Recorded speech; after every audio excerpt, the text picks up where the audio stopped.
Olá pessoal, sejam todos muito bem-vindos a mais um vídeo. E hoje nós vamos mostrar a como remover o som do teclado Samsung no Samsung A16.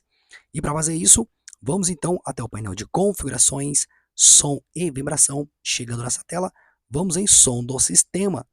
Temos aqui ó, teclado Samsung que atualmente está com som, pessoal. Deixa eu estar abrindo aqui ó, o teclado para mostrar para vocês. Ó.